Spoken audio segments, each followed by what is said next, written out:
ውድ በጠለስ ሚዲያ ቤተሰቦችና ታዳሚዎች ሰላም ጤና ይስጥልን። ይህ በጠለስ ሚዲያ ባሳየ ደርቤ የሚቀርበው የታህሳስ 18 ቀን 2018 ዓ.ም የዘወትር ፕሮግራማችን ነው። በዛሬው ፕሮግራማችን ልዩ ልዩ መረጃዎችና ወቅታዊ ጉዳዮችን ወደ እናንተ የምናደርስ ይሆናል። ስለዚህ የጠለስ ሚዲያን ሰብስክራይብ በማድረግ እስከ ፕሮግራማችን ፍጻሜ ድረስ አብራችሁ ትቆዩ ዘንድ በአክብሮት ጋብዘን በቀጥታ ወደ ዕለቱ ፕሮግራም እናልፋለን።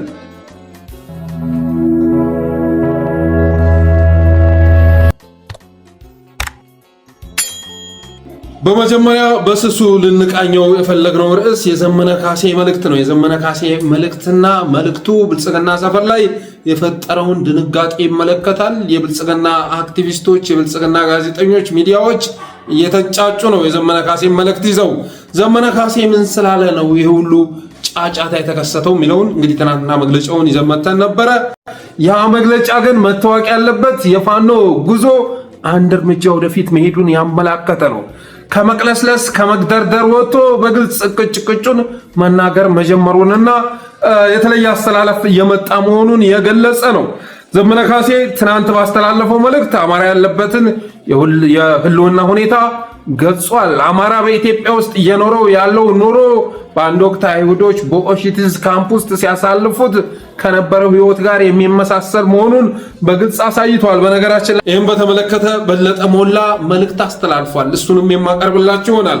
ስለዚህ አማራ ያለበትን የህልውና ሁኔታ በግልጽ ያመላከተ ነው። ይህ ትግል የህልውና ትግል ደግሞ ይህንን ዘራጥፊ አረመኔ ስርዓት መገርሰስን ታሳቢ ያደረገ መሆኑን በግልጽ ተናግሯል። ከዛ በታች ያሉ ነጥቦች ዋጋ እንደሌላቸው አመላክቷል። የአማራ የህልውና አደጋ ሊቀለበስ የሚችለው ኦህዴድ ሲወገድ መሆኑን ዘመነ ካሴ በትናንት መልእክቱ አስተላልፏል። ሌላው ብልጽግና አገሩንም ቀጠናውንም እየተራመሰ የሚገኝ ኃይል መሆኑን ገልጿል። ብልጽግና አገሩን ብቻውን አይደለም፣ አገሩን ብቻ ሳይሆን ቀጠናውንም ጭምር እያተራመሰ የሚገኝ የጥፋት ኃይል እንደመሆኑ መጠን እየተተራመሱ ያሉ የቀጠናው ሀገራት ቢተባበሩ የሚያስገርም አይደለም፣ ምክንያታዊ ነው ትብብራቸው በማለት ተናግሯል። ትብብሩም አይቀሬ መሆኑን አመላክቷል። ሌላው አገዛዙ አሰላለፍ የሚመርጥበት ሞራልም ሆነ ልዕልናው እንደሌለው አሳይቷል። ይሄ አገዛዝ ከከሌ ጋር ተሰለፍ፣ ከከሌ ጋር አትሰለፍ፣ ከከሌ ጠላት ነው፣ ከሌ ወዳጅ ነው እያለ የሚመድብበት ሞራልም ልዕልናም ፍቃድም እንደሌለው በግልጽ ተናግሯል። በእርግጥም እኮ ትናንትና ብርሃኑ ጁላ ምንድን ነበር ያለው? ምን ብሎን ነበር? እስኪ ሰምተን እንመለስ። ከገደልክ በኋላ ስትገደል መቀበል ነው። ቅድም ብያለሁ፣ ገለህ ተገደልኩ አትበል ያልኩት ለዚህ ነው። መጀመሪያም እንደዛ ነበር። ይባስ ብሎ ወደ መከላከያ ሰራዊት መጣ። ስለዚህ አሁን ከተገደልክ መቀበል ነው እንጂ ተገደልኩ ብለህ መንጫጫት የለብህም። ወደህ የገባህበት ነው። ጠመንጃ እጅ ላይ ሲገባ አገር የገዛህ መስሎ የገባህበት ነው። ቻለው አሁን መባል አለበት። ድሮን እኮ የተሰራው ለጦርነት ነው፣ ለውጊያ ነው። ድሮን የተሰራው የገዛ ነው ልንዋጋበት ነው። የጽንፈኛው ስብስብ ስናገኝ እንመታለን በድሮን ገጥመዋል እኮ። እኔ መሳሪያ ልመርጥለት ነው። እንደሰማችሁ ነው። ትናንትና ብርሃኑ ጁላ እኔ መሳሪያ ልመርጥለት ነው እችላለሁ ብለህ ገብተሃል ቻለው እያለ ሲቆናጠር ነበረ። ቻለው እያለ ጅኑን ጠጥቶ ሲቆናጠር ነበረ። እነዚህ ሰዎች እኮ ኒውክሌር ቢኖራቸው ኖሮ አማራ ክልል ላይ፣ መሃል ላይ፣ ጎጃም ላይ፣ ወሎ ላይ፣ ሸዋ ላይ ይጥሉት ነበረ። ኒውክሌር ቢኖራቸው፣ አቶሚክ ቦምብ ቢኖራቸው የሂሮሺማና ናጋሳኪን ታሪክ መድገም ወደኋላ የሚሉ አይደሉም። መሳሪያ አልመርጥልህም፣ አገኘው ቦታ ላይ ባገኘው መሳሪያ አጠፋለሁ ተብሎ የተዛተብን ህዝቦች ነን። ስለዚህ እንደዚህ ያለ ንግግር ያደረገ ሰው ዛሬ ደግሞ ማን ጋር አጋር መሆን እንዳለብን እንደሌለብን ሊጠቁመን ሲመጣ አስባችሁታል? መሳሪያ አልመርጥልህ ነው፣ እጄ ላይ ያለውን የትኛውን ባዮሎጂካል ዌፐን ቢሆን ተጠቅሜ አጠፋለሁ በማለት የዛተብን አገዛዝ ከማን ጋር መሰለፍ እንዳለብን እንደሌለብን፣ ወዳጃችን ማን መሆን እንዳለበት፣ ጠላታችን ማን መሆን እንዳለበት ሊመርጥልን አይችልም ብሏል ዘመነ ካሴ። ሌላው የፋኖ ትግል አንድ ደረጃ ማደጉን አሳይቷል። በትናንቱ መግለጫው የፋኖ ትግል አንድ ደረጃ ማደጉን አመላክቷል። ዘኢኮኖሚስት ምናምን ሲዘግቧቸው የነበሩ ነገሮች እየመጡ መሆናቸውን አመላክቷል። ይሄ ጉዳይ የምናፍርበት ሊሆን አይገባም። ዛሬ የትግራይን እርዳታ በተመለከተ አዲስ ነገር ተሰምቷል። የመጨረሻ የጭካኔ ጉዞ እየተራመዱ ናቸው እና አብይ አህመድ በጭካኔ ሰሜኑን ለማጥፋት ለማውደም ሰፊ ስራ እየሰሩ ነው። ይሄ እየሆነ ባለበት ሁኔታ ለአማራ እንታገላለን፣ ለትግራይ እንታገላለን የሚሉ ኃይሎች ሊሽኮረመሙ አይገባም፣ ሊግደረደሩ አይገባም። በግልጽ ጥምረት ፈጥረው አገራቸውን የሚታደጉበት ጊዜ አሁን ነው። በትናንትናው በዘመነ ካሴ መልእክት ላይ ግን ያ ነገር ተመላክቷል። በነገራችን ላይ ዛሬ ጠዋት ላይ የቴዎድሮስ እዝ አመራር ከሆኑት መካከል አንዱ የሆነው አርበኛ ዳዊት አንድ መልእክት ልኮልኝ ነው። መነሻ የሆነኝም የሱ መልእክት ነው። እንደዚህ ይላል።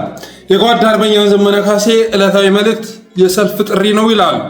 የመሪያችን መልእክት በጥቅሉ ትግላችን አረመኔውን አገዛዝ የማስወገድ መሆኑን ለአፍታም ከእይታ ሊደበዝዝ እንደማይገባ ያሳስበናል። በዚህም ውስጥ አንዱና ዋነኛው ጉዳይ አረመኔው አገዛዝ ጸረ ሕዝብ በመሆኑ የአገር ብሔራዊ ጥቅም የመወሰን ልዕልና እንደሌለው ተቀምጧል። የጸረ አገዛዝ ትግል የሚያደርጉ ኃይሎችና በአገዛዙ የሰላም ጸርነት የተረበሸው ቀጠና ተጠቂ የሆኑ ሀገራት ትብብር ደግሞ ፍጹም ተፈጥሯዊ፣ ምክንያታዊና አስገዳጅ መሆኑ ተብራርቷል። ጠላት ማን ነው ወዳጅስ ከሚለው አንጻርም የህልውና አደጋን የመቀልበስ ትግል ለመዳን የሚደረግ ትንቅንቅ በመሆኑ ለህልውና የቱንም አማራጭ መጠቀም በሁሉም መስፈሪያዎች ተገቢነት፣ አስፈላጊነት እና ጠቀሜታነትን የሚያሟላ ውሳኔ እንደሆነ ይነግረናል። በተጨማሪም አገዛዙ የሀገር ህልውና ስጋት እንደሆነ ሲጠቅስ ትግሉ የህልውና አደጋ የገጠማቸው ህዝቦች ከዘር አጥፊ አገዛዝ ጋር የሚያደርጉት መሆኑንም ያስረዳል። በተጨማሪም ጠላትነትና ወዳጅነት እንዲሁም የትብብር አጀንዳ በጠላትም ሆነ በሌላ ውጨኛ አካል የሚወሰን አለመሆኑ ተቀምጧል። ይልቁን የትግል መሪ ድርጅት ውሳኔ ነው። በይፋ የተገለጠው የውሳኔ ሰጭነት ሉዓላዊነት ፖሊሲያችን ደግሞ ከድርጅቱ አመራር ውጭ በዚህ ጉዳይ ላይ ከየትኛውም አካል የሚሰጥ አቅጣጫን እንዳንቀበል ይከለክላል። ይህንን ማክበርና ማስከበር ግዴታችን መሆኑን በግልጽ ያስቀመጠ ነው።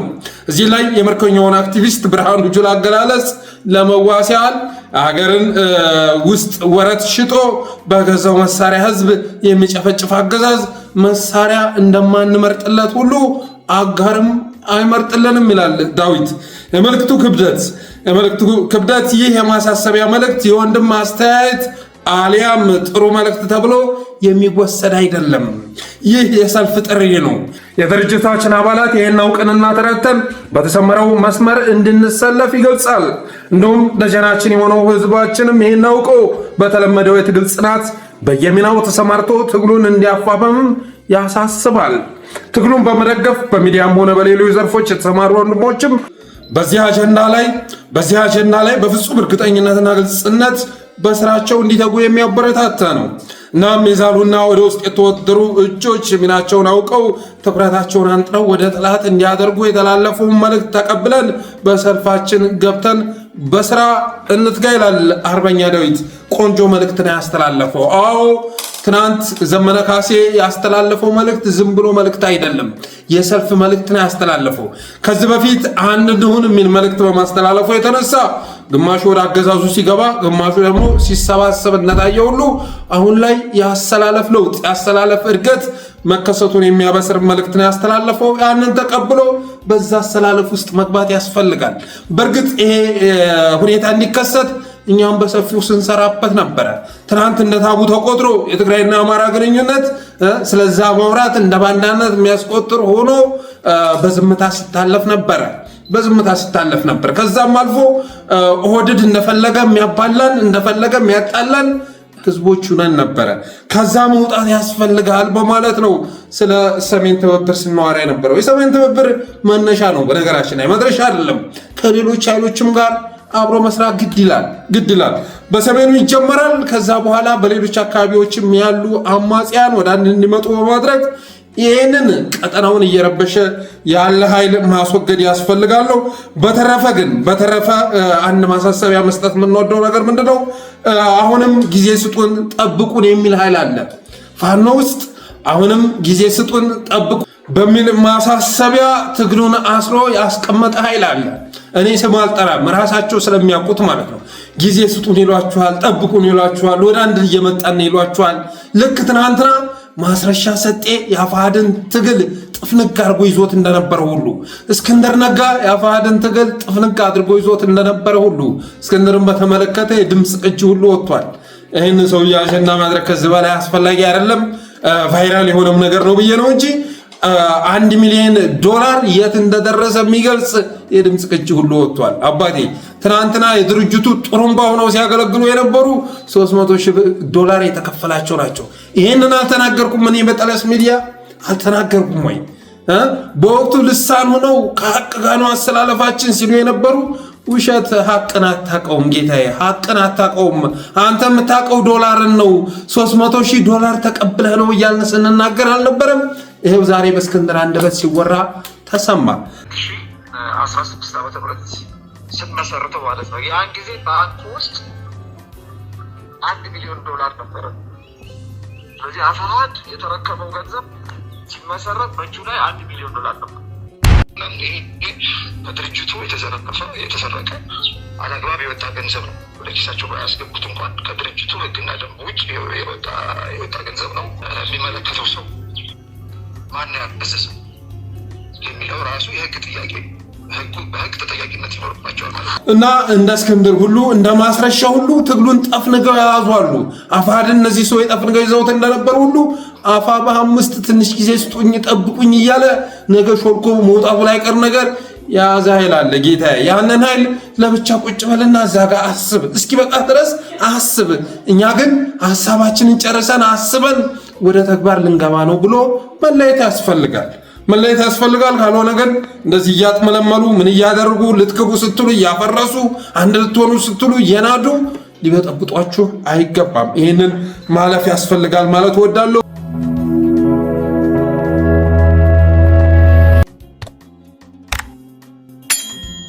ባጫ ደበሌ ትናንትና ወደ ሚዲያ መጥቶ ነበር። በፋና ቀርቦ ነበር። ፋኖን ቅጥረኛ አድርጎ ሊስለው ሞክሯል። በተመሳሳይ መልኩ አሰላለፍም ሊመርጥ ሲሞክር ነበረ።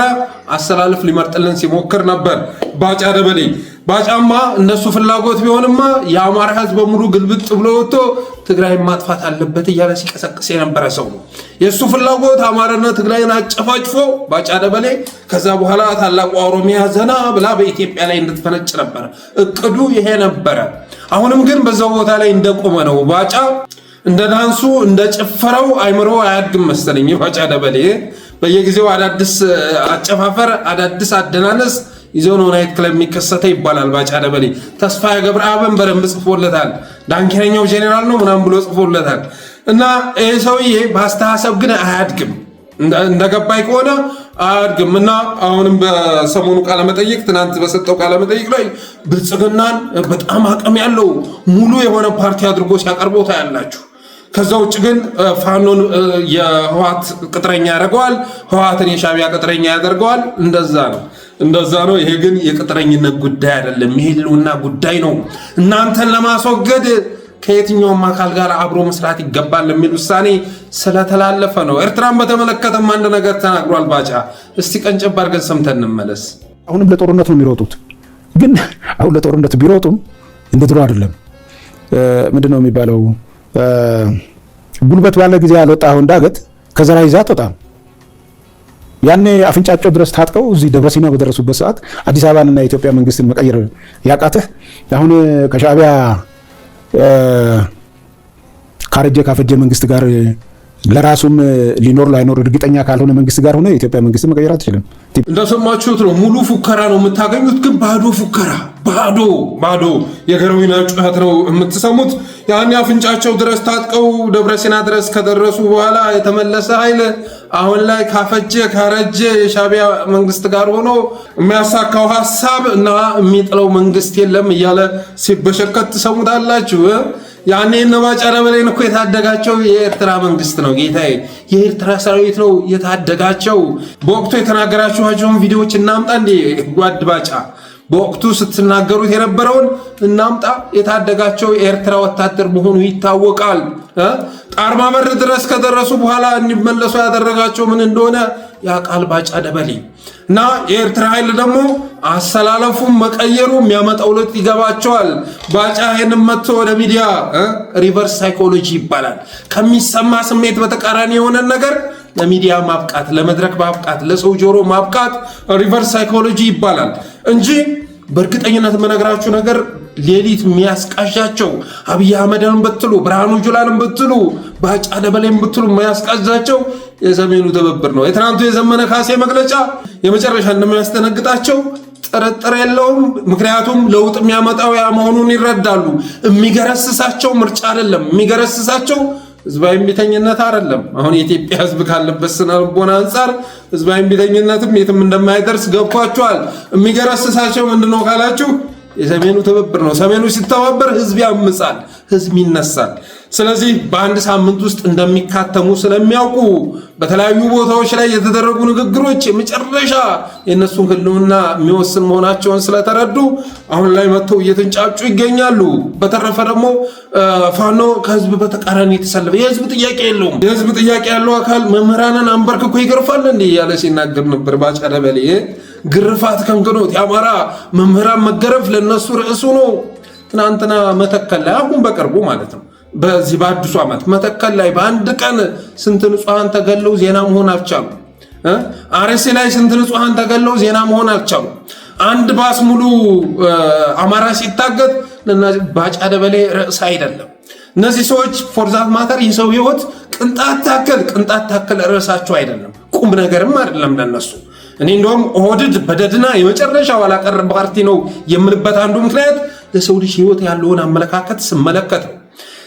እነዚህ ሰዎች እኮ ከሰው ልጅ ክቡር የሰው ልጅ ህይወት ይልቅ ዘንባባ አበባ ትልቅ ነገር ያደረጉ እንኩቶች እኮ ናቸው።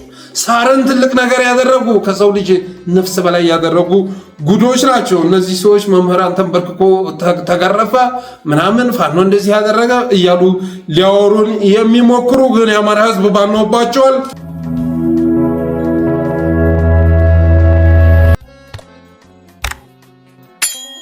ሌላው ዛሬ በየሚዲያ እየመጡ አማራ ኮዝ እንደሌለው አይነት ነገር ሊነግሩን የሚፈልጉት እነ በለጠ ሞላ፣ ሌሎቹ ራሱ አማራ አሳማኝ የሆነ የትግል ኮዝ እንዳለው ይረዳሉ። ትናንትና ጋሻው መርሻ ኦቨር ዘ ሙን የሚል ፖስት አጋርቶ ነበር። በደስታ እየተንሳፈፍኩ ነው ለማለት ፈልጎ ነው። እየተንሳፈፍኩ ነው። ምንድነው ያንሳፈፈው ይባል? የሶማሌላንድ የሀገርነት እውቅና መሰጠቱ። አስባችሁታል? ለአማራ ጉዳይ ሌላ ነው፣ እነሱ የሚያስቡት ሌላ ነው። እነ በለጠ ሞላ በሚዲያ መጥተው አማራ ምንም አይነት የትግል ምክንያት እንደሌለው ሲናገሩ የተሰሙ ቢሆንም ስልጣን ከመቀበላቸው በፊት የአብን ፕሬዝዳንት ተብለው ድርጅቱን ከመሸጣቸውና የአብይን ወንበር ከመቀበላቸው በፊት ግን ቅጭቅጩን ሲናገሩ ነበር። ስክሪንሾት አለን። በለጠ ሞላ ይሄን ሲሰማ ያቅለሸልሸዋል። ቆይ አንድ ጊዜ ባዞሩም ደርሼ ልምጣ እንደሚል ጥርጥር የለውም። እኔ ነኝ ኦህዴድን እንደዚህ ብዬ ተናገርኩት፣ እኔ ነኝ ስለ አማራ እንደዚህ ብዬ ጻፍኩት ብሎ እንደሚል ጥርጥር የለውም። ምን አለ በለጠ ሞላ?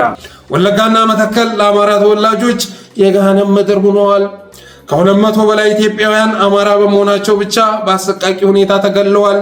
የኦሮሚያ ክልል መንግስት በክልሉ ለሚኖሩ ሁሉም ዜጎች የደህንነት ዋስትና መስጠት አለመቻሉን ደጋግሞ አሳይቶናል። ሁሉም የዓለም አቀፍ ሰብአዊ መብት ድንጋጌዎች ተጥሰዋል። የጊዜ ጉዳይ ነው እንጂ ማንኛውም ጥፋተኛ ከህግ ተጠያቂነት እንደማያመልጥ ሊሰመርበት ይገባል። በሚሊዮን የሚቆጠር የአማራና የኦሮሞ ማህበረሰብ በባህል በታሪክና በጋብቻ የተሳሰረ ህዝብ እንደመሆኑ የእኩይ ተግባር ሰፊውን የኦሮሞ ህዝብ እንደማይወክል በጽኑ እናምናለን። ነገር ግን በኦሮሚያ ባለስልጣናት ልሂቃንና ጦማሪያን የሚስተዋለው እብደት ለኦሮሞ ህዝብ ውርደትና ለአማራው ህዝብ እንዲሁም ለሰፊው የኢትዮጵያ ህዝብ ቁጭት ከመፍጠሩ ባሻገር የሀገራችንን ህልውና ወደ አደጋ ጠርዝ እየገፋው ይገኛል። ለውጡን ተከትሎ ትህነግ ከስልጣን ቢገለልም የትህነግ ትርክትና ኢዲዮሎጂ በኦነግም ሆነ በኦሮሞ ብልጽግና ተጠናክሮ ቀጥሏል። የትግራይ ህዝብ በወያኔ ትርክት ምን ያህል ለችግር እንደተጋለጠ እየታየ ነገ በኦሮሞ ህዝብ ላይ የከፋ ሊሆን እንደሚችል ከትህነግ አወዳደቅ ትምህርት ሊወሰድ ይገባል። የኦሮሚያ ክልላዊ መንግስት አስተዳደር የህዝቡን ኢኮኖሚያዊ ሆነ ማህበራዊ ፍላጎት ማሟላት ለመቻሉ ችግሩን ለመሸፋፈን ህዝቡን በከሸፈ ትርክት ለመግዛት የሚያደርገው ጥረት ብዙ ዋጋ ያስከፍላል እንጂ ሩቅ አያስጉዝም። በተግባር እንደምናየው ክልሉ ዲፋክቶ ፌልድ ስቴት ከሆነ ቆይተዋል። የኦሮሞ ህዝብ በራሱ ስም በክልሉ እየደረሰ ያለውን ሰፊ ሰብአዊ ቀውስ ቆም ብሎ ሊያጤነውም ራሱም ሊጠይቅ ይገባል። ህዝቡ ጠያቂ እንጂ ተጠያቂ መሆን የለበትም። ገዢው ፓርቲ በፕሬዝዳንት ሙስጠፌ መሪነት ሶማሌ ክልልን እንዴት እንዳረጋጋ ስናይ ደስታችንና ኩራታችን የላቀ ቢሆንም በአንጻሩ የኦሮሚያና የቤኒሻንጉል ክልል አኬል ዳማ መሆናቸው ደግሞ እጅጉን ያሳዝናል፣ እንዳገርም ያሳፍራል። ብልጽግና የሚመኘው መንግስት ከምንም ነገር በፊት ለሰው ልጅ ክብር ሊሰጥ ይገባው ነበር። ህዝብና ከብት እየታረደ መረጣለሁ ብሎ ማሰብ የተቃጠለ አምፖል ይበራል እንደማለት ነው። ቀይ መስመር ታልፏል። ትዕግስታችን እየተሟጠጠ ነው። ዛሬ በእኛ እየደረሰ ያለው ግፍና መከራ ነገ በእያንዳንዱ ቤት ይደርሳል። ህዝባችን በገዛ ሀገሩ በማንነቱ የፖለቲካ ታጋጅ መሆኑ ሊቆም ይገባል ብሎ በለጠ ሞላ ትናንት ቅጩን ተናግሮ ነበር። ጌታዬ ፋኖንም ወደ ትግል ያስገባው እንዲህ አይነት ኮዝ ይዞ ነው። በለጠይን ሲሰማ እኔ ነኝ እውነት ይሄን ተናገርኩት ይሄማ በፎቶሾፕ ተሰርቶ ነው እንደሚል ጥርጥር የለውም። ይሄ ብቻ አይደለም። እነ ጋሻው መርሻ ትናንት ሚዲያ ላይ እየመጡ አማራነት የሰውነት መስፈሪያ ውሃ ልክ ነው እያሉ ሲወራጩ ነበር። ውሃ ልክ ነው፣ ውሃ ልክ አይደለም፣ ውሃ ልክ ነው አይደለም። አማራነት የሰውነት ውሃ ልክ ነው እያሉ ትናንት ሲናገሩ ነበር። አማራው እንደዛ አይነት ትምክት በየሚዲያ እየመጣ ሲወራ ሊቀበል አልፈለገም። እኔ የሰውነት መስፈሪያ ውሃ ልክ አይደለሁኝም። እኔ በኩልነት መኖር የምፈልግ ህዝብ ነኝ። ከኦሮሞው ከትግራው የተለየው ህዝብ አይደለሁም እያለ ሲከራከራቸው ነበር። ግን ከህዝብ በላይ እርቀው ሄደው ብዙ ነገር ሲናገሩ ነበር። ያ ንግግራቸው ግን ህዝቡ ላይ እየተደረገ ያለውን ነገር በወቅቱ በመናገር በለጠ ሞላም እንደዚህ አይነት ፖስቶችን በማጋራት የሚፈልጓትን ስልጣን ከያዙ በኋላ ግን መጨረሻ የአብን የተባለውን ድርጅት ሽጠው አብይ አህመድን ወንበር መረከባቸው የሚዘነጋ አይደለም።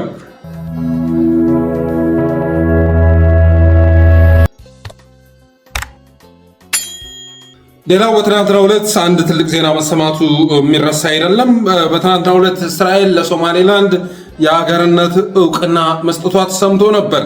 ያም መረጃ እንደወጣ ዜናው እንደወጣ እስራኤል እውቅና መስጠቷ እንደተሰማ የብልጽግና ካድሬዎች ደስታቸውን ሲገልጹ ነበር። ለሶማሌላንድም እንኳን ደስ አለሽ እህት ሀገራችን ጎረቤታችን እንኳን ደስ አለሽ የሚል መልእክት ሲያስተላልፉ ነበር። እነ ብርሃኑ ለንጀሶ እና የመሳሰሉት የደስታ መልእክታቸውን ሲጽፉ ነበረ። የሚገርመው ነገር ግን ማታ መልእክት ተላለፈ። እሱን የለጠፋችሁትን ፖስት አጥፉና ጥፉ የሚል መልእክት በመተላለፉ የተነሳ የጻፉትን እየሰረዙ ሲሰወሩ አይተናል። የተጻፈው መልእክት እንደዚህ ይላል። የተላለፈው መልእክት እንደዚህ ይላል። ሰላም ክቡራንና ክቡራት፣ አስቸኳይ መልእክት ከሶማሌላንድ ጋር በተያያዘ ምንም ማስተያየት በየትኛው ሚዲያና ፎርማት እናንተም የተቋማችን ሰራተኞችም ከመስጠት እንቆጠብ ትዕዛዝ ወርዷል። መልካም ምሽት ይላል። ይህንን ከፍ ያለው ጌቱ ገጽ ላይ ነው ያገኘሁት እና የጻፉትን አጠፉ። ያሳዝናል። የብልጽግና ሰዎች ማዘን በሚገባቸው ሰዓት ላይ እንዲደሰቱ ይገደዳሉ። ለምሳሌ ያህል ያኔ አብይ አህመድ የሶማሌላንድ ፕሬዝዳንትን ወደ አዲስ አበባ አምጥቶ ኤምኦዩ ተፈራርሞ ለሶማሌላንድ የሀገርነት እውቅና እሰጣለሁ ሲል ቁጭ ብለው እዝም መቀመጥ ነበረባቸው። ንፍሮ ቀቅለው ዳስ ጥለው ድንኳን ተክለው ማዘን ነበረባቸው። የሚታዘንበት ውሳኔ ነበር አብይ አህመድ በወቅቱ ያስተላልፈው። የመጨረሻ የጮርቃነት የእንጭጭነት አስተሳሰቡን ያንጸባረቀው በዛን ወቅት ላይ ማለት ነው። ኢትዮጵያ ከሁሉም እንትኖች ቀርማ አፍሪካ ህብረት በጉያዋ ያስቀመጠችው አገር የሶማሊያን የግዛት አንድነት ደርምሳ ለተገንጣይ ሀገር እውቅና ሰጣለሁ ስትል ያኔ ማዘን ነበረባቸው። በሌላ መልኩ ደግሞ ትናንትና ያው ገብተውበታልና ማለት ትናንትና የሚደሰቱበት ቀን መሆን ነበረበት። ግን በተገላቢጦሽ ነው የሆነው። የብልጽግና አመራር ደስታውም ሀዘኑም የሚወሰነው ከ4 ኪሎ ነው። አብይ አህመድ የተባለ ወፈፌ ነው ደስታቸውንም ሀዘናቸውን በመመደሰት በመማዘን በመሳቅ በምን መተከዝ እንዳለባቸው የሚነግራቸው እሱ ነው። በነገራችን ላይ ፓርላማ ስብሰባ በሚካሄድበት ሰዓት ላይ በኋላ ሙሉ ቀረጻውን ተቀብሎ ቪዲዮውን እንዳዲስ ይመለከተዋል አሉ አብይ አህመድ። ትናንት የደረሰ መረጃ ፓርላማ ስብሰባ ሲያካሄድ የዋለ ቀን ከዛ ሙሉ ቀረጻውን አምጡ ይልና ቁጭ ብሎ ይመለከተዋል አሉ። ቁጭ ብሎ እኔ ስናገር ማን ያጨበጨበ ማን ያላጨበጨበ ይሄን በተመለከተ የደረሰ ብዙ በርካታ መረጃዎች አሉ። ወደ እናንተ አደርሳችኋለሁ። ማን ያጨበጨበ ማን ነው ያላጨበጨበ፣ የእንትና የፊት ገጽታ ምን ይመስል ነበር፣ የሚሉትን ነገር ከመረመረ በኋላ እርምጃ እንደሚወስድባቸው የደረሰ መረጃ ያመለክታል። ስለዚህ የብልጽግናን ደስታና ሀዘንም የሚወስነው እሱ በመሆኑ የተነሳ የዛን ጊዜ ተሳስቶ እነሱም እንዲሳሳቱ አደረገ። የብልጽግና ሰዎች ደስታቸውን፣ ፈንጠዝያቸውን፣ ሞራል ምናምን እየተባሉ ሚዲያ ላይ ወጥተው በተሳሳተ ነገር ላይ ትንታኔ እንዲሰጡ አደረገ።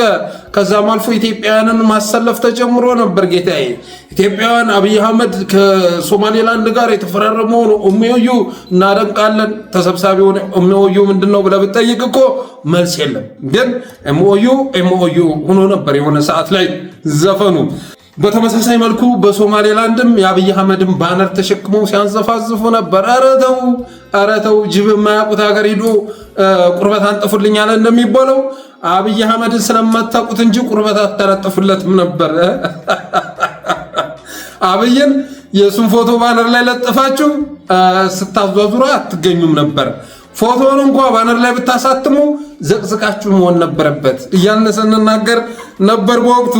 በኋላ ግን የሆነ ሆነ። ቱርክ ሄደና አብይ አህመድ ያን ኤምኦዩ ቀዶ በአንካራ ማለት ነው እንደገና ሶማሌ ጋር ተስማምቶ ወጥቷል።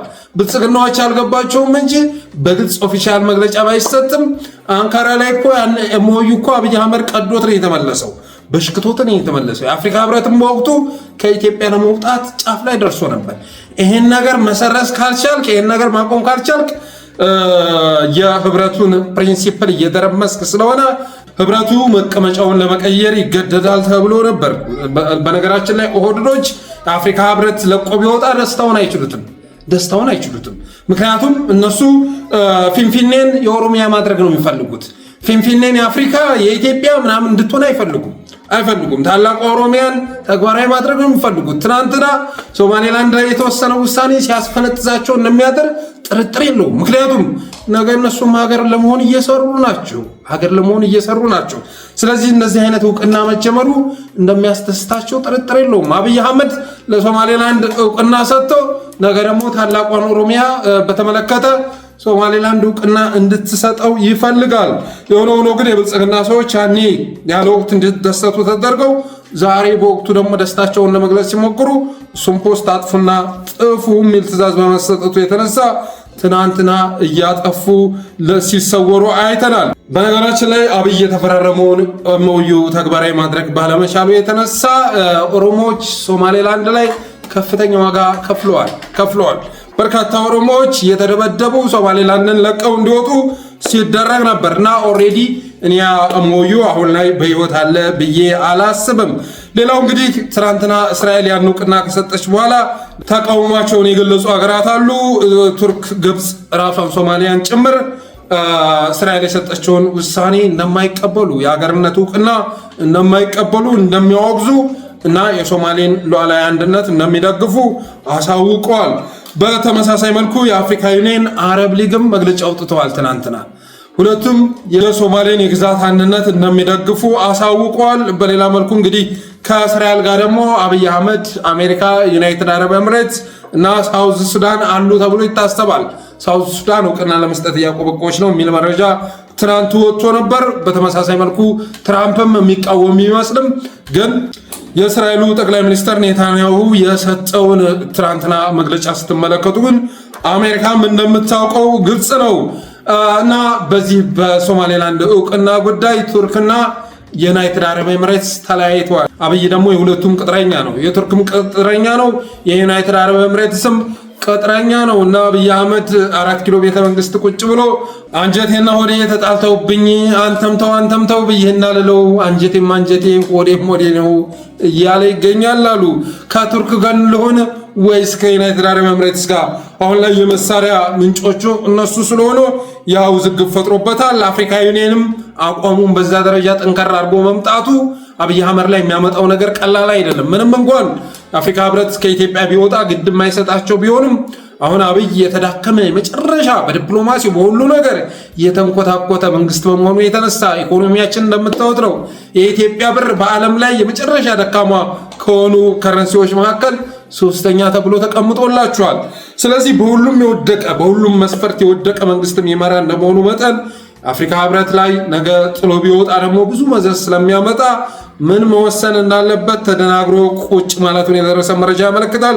በተረፈ ግን ለኦህዴድ ኤሊት የኦህዴድ ደጋፊ ለሆነው ኤሊት ይሄ ጉዳይ ሰርግና ምላሹ መሆኑ ጥርጥር የለውም። የመጨረሻ ነው የሚያስደስታቸው እነዚህ ሰዎች። የመጨረሻ ግባቸው ልክ ጄኔራል ማነው ገመቹ እንደሚለው ማለት ነው እንደሚለው እኛ ኢትዮጵያን ልናለማ አይደለም ወደ ስልጣን የመጣ ነው፣ ኦሮሚያን ልንገነጥል ነው፣ ኦሮሚያን ሀገር ልናደርጋት ነው የመጣ ነው ኮሎኔል ገመቹ አያና እንደሚለው ለነሱ ይሄ አስተሳች ነው። ሰርግና ምላሻቸው መሆኑ የሚያጠራጥር አይደለም። ብራት ጥገና ቀን በጋራ አደረሳችሁ ማለት ፈልጋለሁ። ቀይ ባህርን አክሰስ የማድረግ በዚያም የማልማት ፍላጎት ከሶማሌላንድ ወንድሞቻችን ጋር ዛሬ የመግባቢያ ሰነድ ተፈራርመናል። ለመላው የኢትዮጵያ ሕዝብ የምናበስረው የምስራች ይሆናል። ስለሆነ ሁሉ ያደረገልን ፈጣሪ እናመሰግናለን። እጅግ አድርጌ አመሰግናለሁ።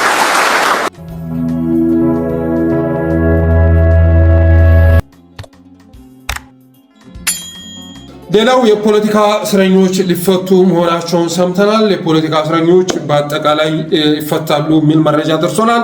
በእርግጥ አንዳንዶቹ ላይ ገና የማሰብ ስራ እየተሰራ ቢሆንም ግን አብዛኞቹን አብይ አህመድ ለመፍታት በዝግጅት ላይ ይገኛል። አሳዛኙ ነገር ታዲያ ግማሹ በይቅርታ ነው እያለ ይተነትናል።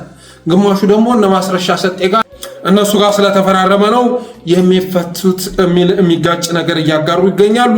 በምንም መልኩ ይሁን በይቅርታም ይሁን በማስረሻ ሰጤ ጋር በተደረገው ድርድርም ይሁን ወንድሞቻችን ግን መፈታት አለባቸው። እህቶቻችን መፈታት አለባቸው። መስከረም አበራ መጫት ገና አራስ ልጇን በአግባቡ ሳታጠባ ነው እስር ቤት ገብታ ይኸው 3 ዓመት።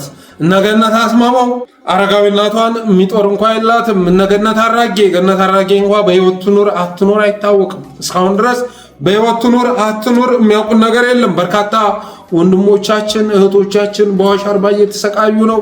በአንድ ወቅት እነ ክርስቲያን ታደለ እነ ዮሐንስ ፖያለው በጣም ተጎሳቁለው እናየናቸው ሁሉ ከዛ በበለጠ ጉስቁልና ውስጥ ሆነው አዋሽ አርባ ላይ የሚሰቃዩ ወንድሞች እንዳሉ እየተነገረ ነው።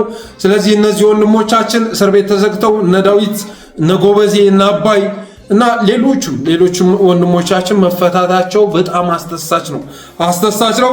በተረፈ ግን አገዛዙ እነዚህን ወንድሞች በማሰሩ የተጠቀመው የለም። የተጎዳው ካልሆነ በስተቀር የተጠቀመው የለም። እነ ጎበዜ ሲሳይ እነ ዳዊት በጋሻው በመታሰራቸው ሚዲያው አልቀዘቀዘም። ጌታዬ አልቀዘቀዘም። ምክንያቱም የሚዲያ እንትን ሊቀዘቅዝ የሚችለው አንተ መልካም ነገር ስታደርግ ነው። መርዶው እንዲስፋፋ እያደረግ መረጃውን ልታጠፋው አትችልም። መረጃውን ልታደበዝዘው አትችልም። መረጃው የሚተላለፍበትን መንገድ ልታዳፍነው አትችልም። ስለዚህ ዳዊት በጋሻውን ስታሰር፣ ጎበዜ ሲሳይን ስታሰር በርካታ ጎበዜ ሲሳዮች፣ ዳዊት በጋሻዎች፣ አባይ ዘውዶች ተፈጥረዋል። እነ መስከረም አበራን ስታሰር ሌሎች ተንታኞች ወደ መድረኩ መጥተዋል። ስለዚህ አሁን ያለው ሁኔታ ዝም ያሉ ዝምታቸውን እንዲሰብሩ ከትግል ውጭ ነው ቤታቸው የተቀመጡ ደግሞ ለትግል እንዲወጡ የሚያደርግ ሁኔታ ላይ ነው ያለንበት ሁኔታ። የሚደረገው አፈና በአዲስ አበባ የሚደረገው ግፍ በሙሉ ዝም ያሉ ዝምታቸውን እንዲሰብሩ የሚያስገድድ ነው። በነገራችን ላይ ሚዲያ ላይ ስትሰሩ ትታመማላችሁ። በውስጥ የሚላከው መረጃ ብዛት አንዳንዱ ፌስቡክ ላይ አምጥታችሁ አታጋሩትም፣ ሚዲያ ላይ አታወሩትም ክልክል ስለሆነ ማለት ነው። ፐርሰናሊ የሚከሰቱ ነገሮች በሙሉ ግን በውስጥ ይላኩላችኋል። አሳየ እንደዚህ አይነት ነገር ደረሰብን እያሉ የአማራ እህቶች አማራ ወንድሞች የሚልኳቸው መረጃዎች የመጨረሻ ይዘገነናል። ደስታ አልባና እረፍት አልባ የሚያደርጉ ናቸው። በተረፈ የፖለቲካ እስረኞች እስከ ገና ባለው ጊዜ ሊፈቱ መሆናቸው ተሰምቷል።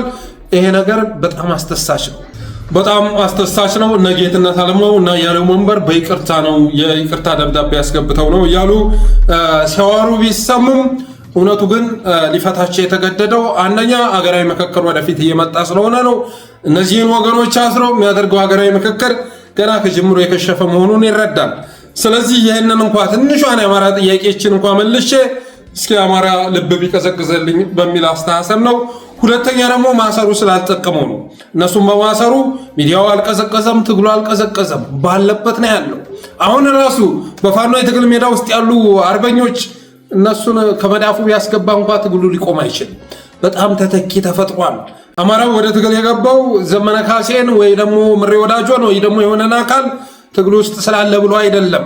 ወደ ትግል የገባው ወደ ትግል እንዲገባ የሚያደርግ አስገዳጅ የህልውና አደጋ ስላጋጠመው ነው። በተረፈ ግን የወንድሞቻችንን የእህቶቻችንን መፈታት እደግፋለሁ። ይቅርታ ጠይቀው ባይሆንም መፈታታቸውን እደግፋለሁ።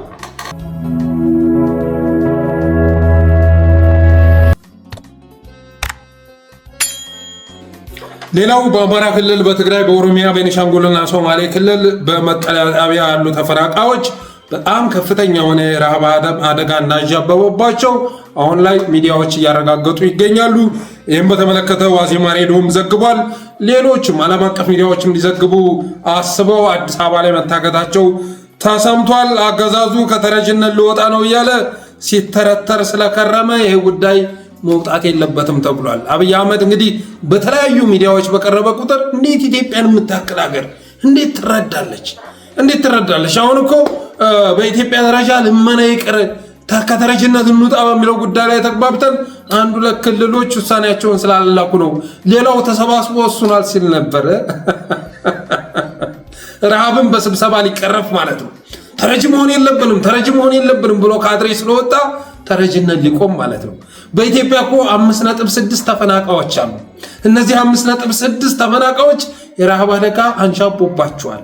ያን ረሃብ ማንፈጠረው ካላችሁ ብልጽግና ነው። ሰው ሰራሽ ረሃብ ነው በኢትዮጵያ የተፈጠረው። ከዛ ውጭ የድርቅ ወይ የዝናብ እጥረት ተከስቶ አይደለም። ኦህዴድ እያለ ኢትዮጵያ አለመራብ እንዴት ትችላለች? ዘራፊው፣ መንታፊው አገዛዝ፣ ጨፍጫፊው አገዛዝ እያለ ኢትዮጵያ እንዴት አለመራብ ትችላለች? የማይሆን ነገር እኮ ነው፣ የማይሆን ነገር። አሁን 5.6 ሚሊዮን ረሃብተኛ የፈጠረው እኮ ኦህዴድ ነው። እና ይሄ ድርጅት ተሰብስቦ ትእዛዝ ሰጥቶ ሶማሌው፣ ጋምቤላው ምናምን ተሰባስቦ ከዚህ በኋላ እርዳታ እንዲያንፈልግም ስለተባለ ተረጅነት ሊቀር አይችልም። ተረጅነትን ልታስቀር የምትችለው በስብሰባ አይደለም፣ በስራ ነው ጌታዬ፣ በስራ ነው። የሆነ ሆኖ ግን አብይ አህመድ ከተረጅነት ልንወጣ ጫፍ ላይ ደርሰናል ሲል ስለነበረ ያ ፕሮፓጋንዳ እንዳይከሽፍ ተብሎ ዜጎች በረሃብ እንዲረፈረፉ ተፈርዶባቸዋል። አብይ ምን ብሎ ነበር? እስኪ ሰምተነው እንመለስ። የዛሬ ወር ኢትዮጵያ ከተባበሩት መንግስታት ጋር በመተባበር የፉድ ሰሚት ታዘጋጃለች። የፉድ ሰሚት የምታዘጋጀው በምግብ ራስን ለመቻል ባደረገችው ጥረት ምሳሌ ሀገር ትሆናለች ተብሎ በመታመኑ የተባበሩት መንግስታት ኢትዮጵያን ለዚህ ታላቅ ሰሚት መርጧል። እንደሰማችሁት ነው እንግዲህ የአብይ አህመድ ፕሮፓጋንዳ፣ የአብይ አህመድ ጉራ እንዳይከሽፍ የተሰበሰቡ ገንዘቦች እንዳይንቀሳቀሱ ታግደዋል። እንደውም ዛሬ ዳንኤል ብርሃነ አንድ ፖስት አጋርቷል። ይኸውም የዳንኤል ፖስት ምን የሚል ነው? ሕጻጽ ለአደጋ ዝግጁነት ኮሚሽን 16 ቢሊዮን ብር አበረከተ። ዳንኤል ከዛ ጦርነት በኋላ በቃ ይህንን ቅኔ ይቃኘዋል ነው የምላችሁ። አስባችሁታል? ሕጻጽ መጠለያ ጣቢያ ውስጥ ያሉ ተረጂዎች ለአደጋ ዝግጁነት ኮሚሽን 16 ሚሊዮን ብር ሲያበረክቱ አስባችሁታል? ምን ለማለት እንደፈለገ አብዛኞቹ አልገባቸውም። አዶናይ የሰበሰበው 16 ሚሊዮን ብር ስለታገተ ነው። ያሳዝናል። በነገራችን ላይ ያሳዝናል። እናቶቻችን በዛ ደረጃ አጥንታቸው ገጦ በዛ ደረጃ ተርበው ባለበት ሁኔታ የአብይ አህመድ የአንድ ተራ ሰው ንግግር እንዳይከሽፍ ተብሎ ለለጉርስ ተብሎ የተሰበሰበ 16 ሚሊዮን ብር ሲታገድ መስማት በእጅጉ ያሳዝናል። በተመሳሳይ መልኩ ከአዲስ አበባ፣ ከድሬዳዋ፣ ናዝሬት እንዲሁም ከቦሌ ኤርፖርት ወደ መቀሌ እርዳታ ይዘው ሊሄዱ የነበሩ በሙሉ መታገዳቸው ተሰምቷል። እንግዲህ እንደሰማችሁት አብይ አህመድ ከእርዳታ ልንወጣ ጨርሰናል፣ የምግብ ዋስትናን አረጋግጠናል እያለ ሲበሸከት የነበረ ቢሆንም የኢንተርናሽናል ሪስኪ ኮሚቴ የ2026 ትንበያ በወጣው መሰረት ኢትዮጵያ 20 ሚሊዮን ፉድ ኢንሴኪውርድ ፒፕል እንዳላት እና 5.6 ሚሊዮን ዲስፕሌስድ ፒፕል መኖራቸው ተገልጿል። ኢትዮጵያ 20 ሚሊዮን የዕለት ጉርስ የሚፈልግ ዜጎች እንዳሏት 5.6 ሚሊዮን ደግሞ የመጨረሻ የረሃብ አደጋ ያንዣበበባቸው ተፈናቃዮች የሀገር ውስጥ ተፈናቃዮች መኖራቸውን ዘግቧል። እና አብይ አህመድ የሚዋራው ነገር ትርጉም የለውም። ሎ ኦፍ አትራክሽን ነው፣ የስበት ህግ ነው። በዛ ነው ኢትዮጵያን እያስተዳደሩ ያሉት። ህገ መንግስታችንም የስበት ህግ ይባላል። የምንከተለው ርዕዮትም እንደዛ ነው። ላይክ አትራክትስ ላይክ ነው ጌታዬ። ሀገር ረሃብተኛ ተሸክመህ ኢትዮጵያውያን በጥጋብ እየተንበሻበሹ ናቸው ትላለህ። ከዛ ጥጋብን አትራክት ታደርገዋለህ ማለት ነው። ይሄ ነው እኮ የአብይ አስተሳሰብ፣ ይሄ ነው እንደ ሚራክል መኒ ነው የነሱ አስተሳሰብ።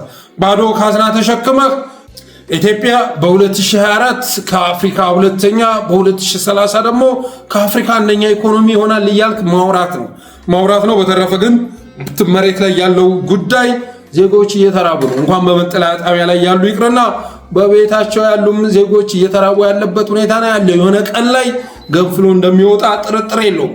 ዛሬ በቤቱ ቁጭ ብሎ ቂጣውን የሚያላምጥ በርካታ ነው። አለቀ አላለቀ እያለ ማለት ነው። እና ነገ ኢትዮጵያ እንደ ሀገር እንደ ህዝብ ተርባ እንዳትወጣ ያሰጋል ማለት እወዳለሁ። ለዚህ ሁሉ መፍትሄ ግን የሰሜኖች ትብብር ነው በማለት ዛሬ ፕሮግራሜን እቋጫለሁ። አብራችሁ ስለቆያችሁ አመሰግናለሁ። ጠለስ ሚዲያን ሰብስክራይብ ሳታደርጉ እንዳትወጡላለሁ። ክበሩልኝ።